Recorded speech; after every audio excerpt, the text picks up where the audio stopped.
What's up, everybody? Welcome to this week's episode of CFP Talks. And in this episode this week, Raman and I are talking about something really important. If you're the person that goes in, starts watching the videos, going, oh my God, this is taking forever. I read the book, but I don't get anything out of reading. So, you know what I'm going to do? I'm just going to skip and I'm going to do the practice questions. You might be doing yourself a massive disservice without even knowing it. It feels good. It feels like you're doing a lot. Seeing 200 questions instead of 100 questions feels even better.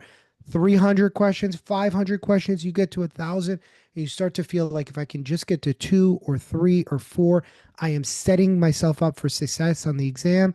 And you might very well be setting yourself up to fail.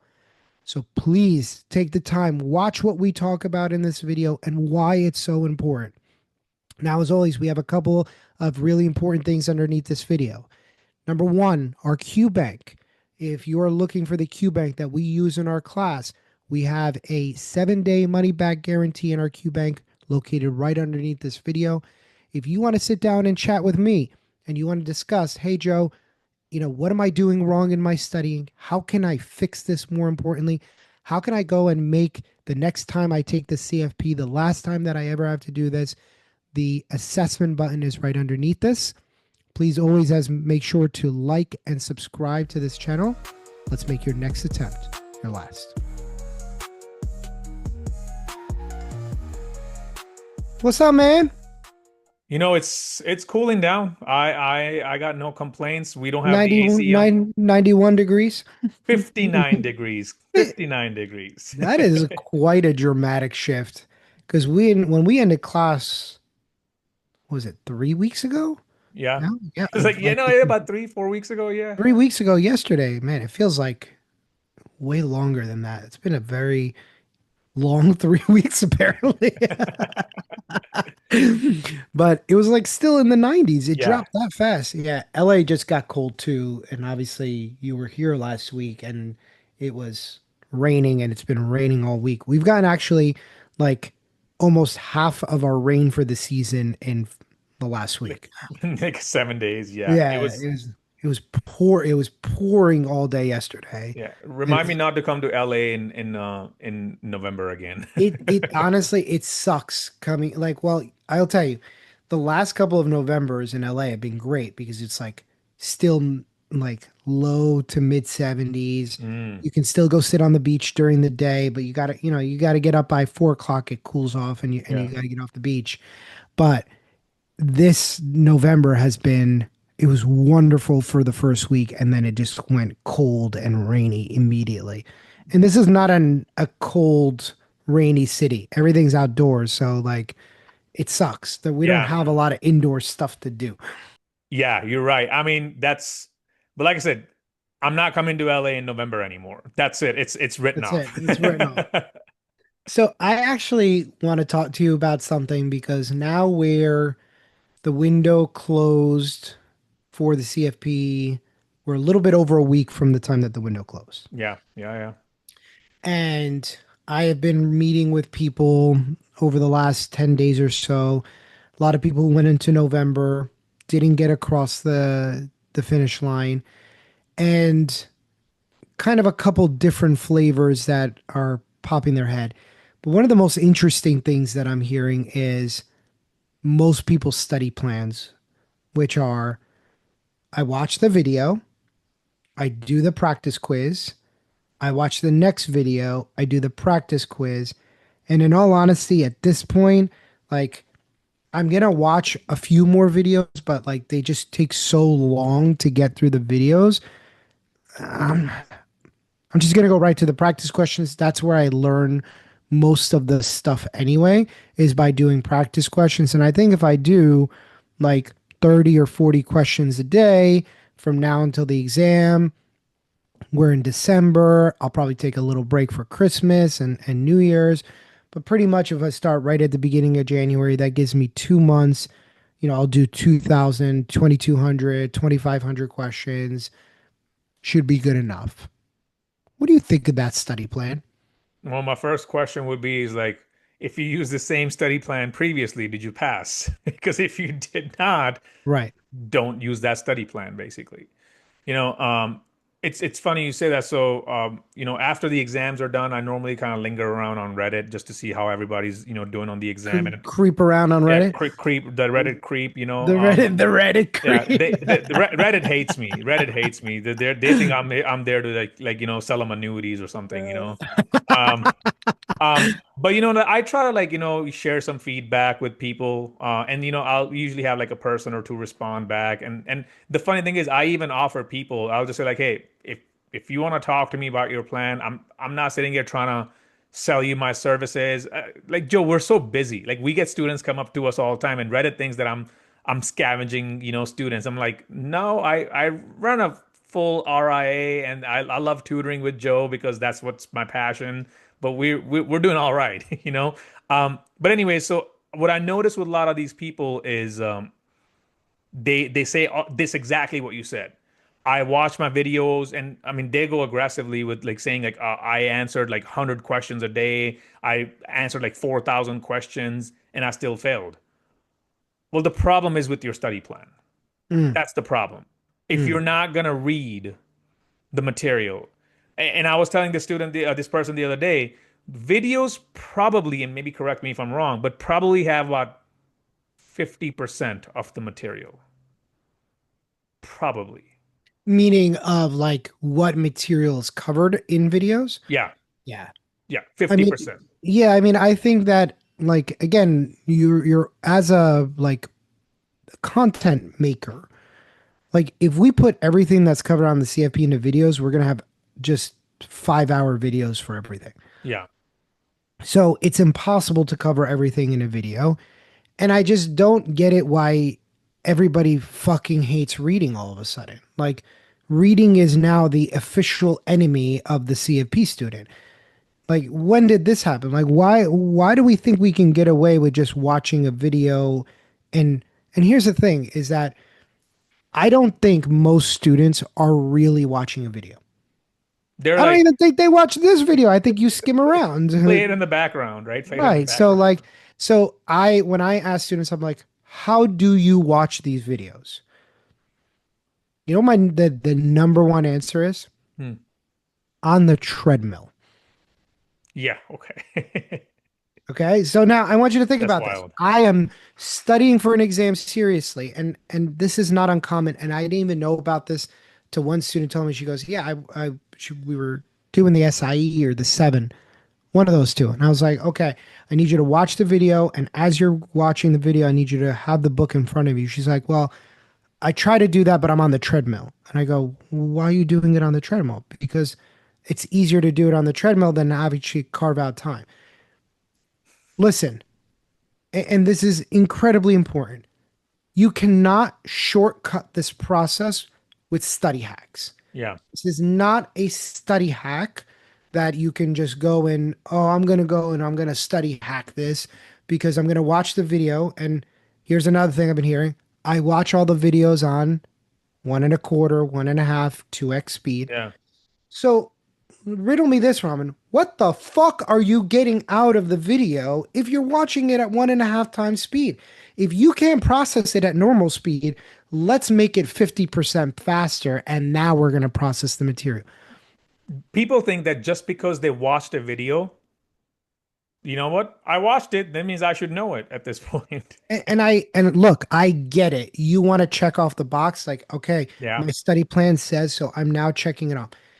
The fact of the matter is that you can check off all the boxes with your CFP studying. It doesn't mean jack shit unless it's moving the needle. Yeah. So what I'm going to encourage you guys to do is stop fucking around. Like stop fucking around. You have in order to learn material, you have to read it. Is a video helpful?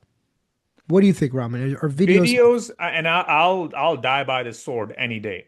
Videos help you understand a concept. I agree.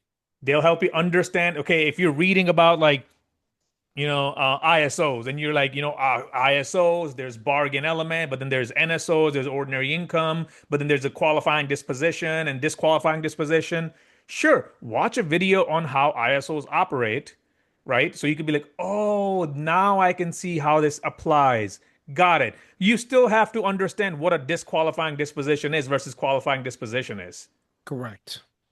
I agree. I think what it ultimately allows you to do is I read something and it's a little hard for me to understand. So now I watch the video and I see it visually and it helps kind of, and listening to somebody say it kind of helps cement what I did in the reading.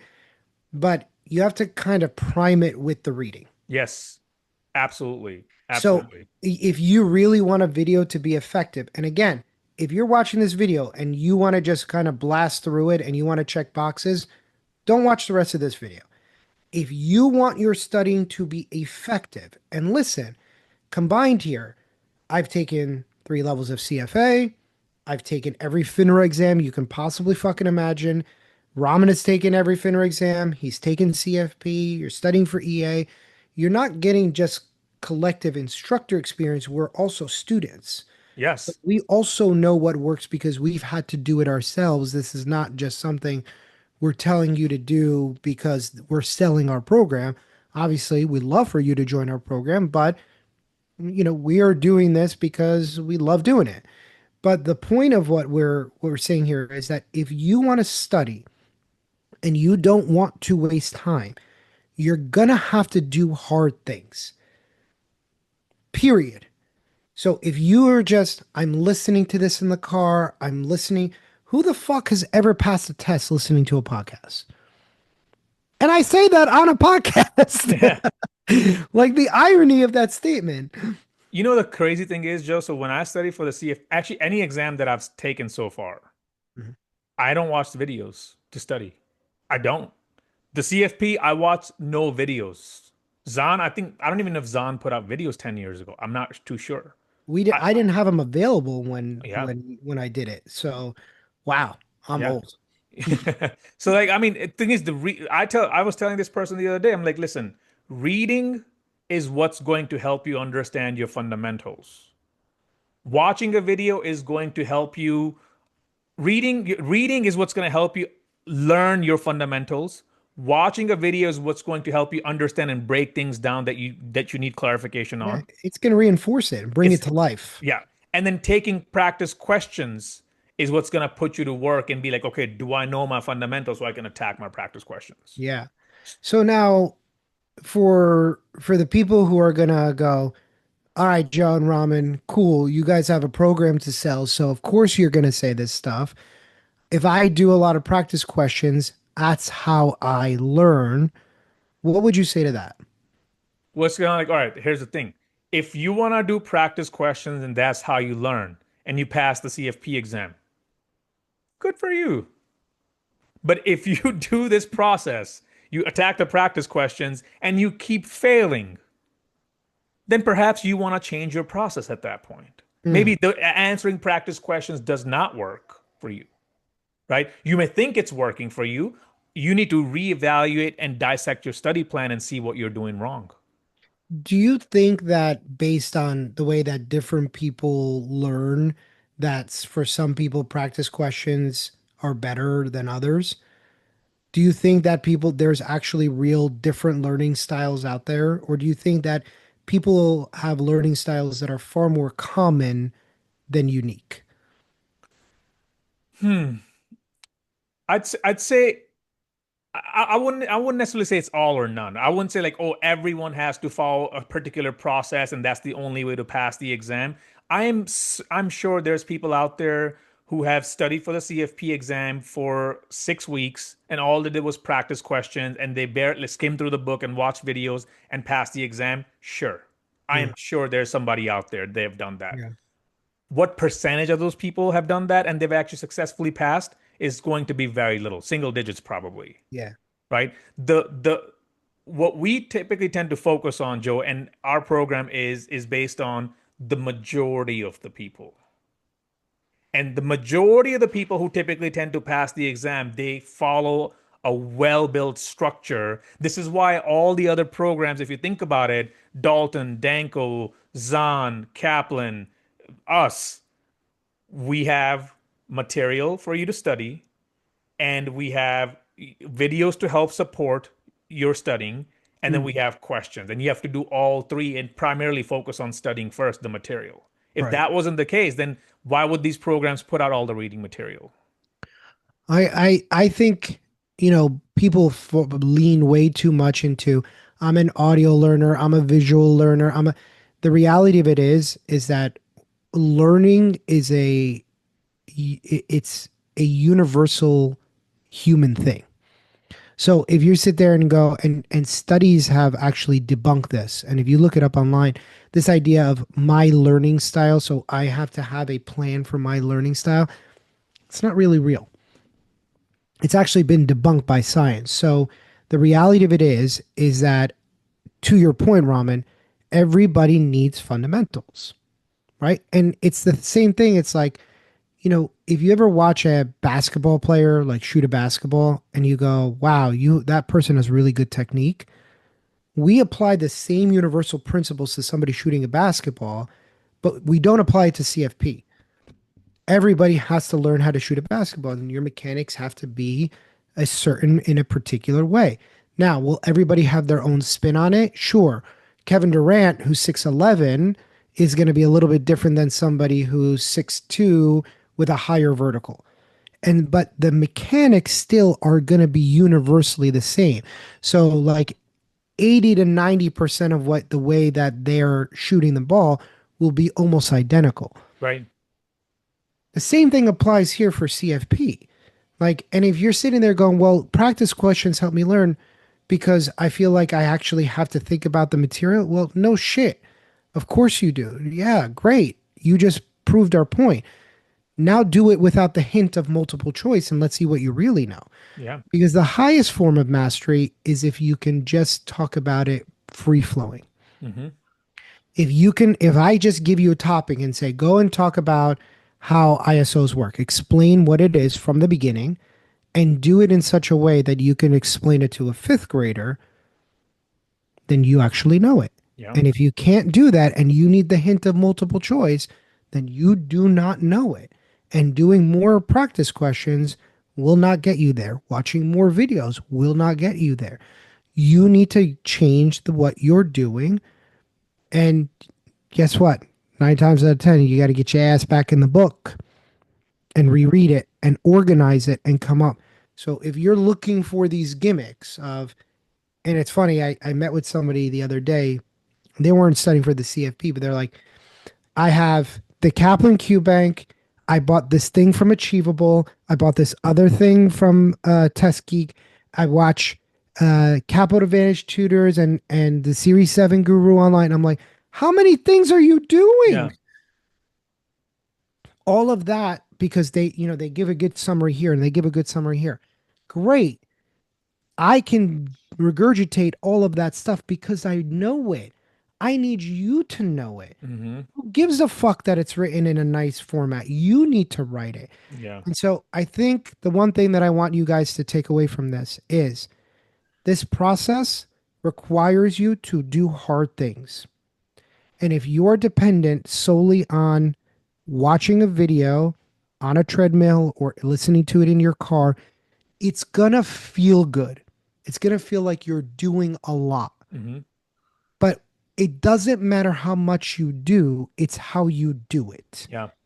And if you're not doing things that move the needle effectively, then all of it is in vain. You can burn 30 hours listening to different things and lectures and whatnot. But until you are actually digging into the material and being respectful of the way that people learn, you can go do 10,000 practice questions. I had a student who walked in yesterday. I said, how many practice questions do you do? She said, I did every question in the Dalton Q Bank. I believe there was 2,300. I said, oh, okay. So I wrote down in my notes 2,300. And she's like, well, wait, I actually did two mocks as well. Delete, delete. Okay. 2,640 because the 340. Oh, and I also did two CFP mocks. Delete, delete, over 3,000. Wait, and then there was 10 question quizzes at the end of every video. Delete, delete, 4,000 questions. If you're not understanding the material, Ramen, to your point, if you're not getting it after 4,000 practice questions, maybe 4,000 practice questions ain't it. Yeah. 100%. So, so with that being said, we hope you guys enjoyed this episode. Please make sure to hit the like and subscribe button, and we will see you guys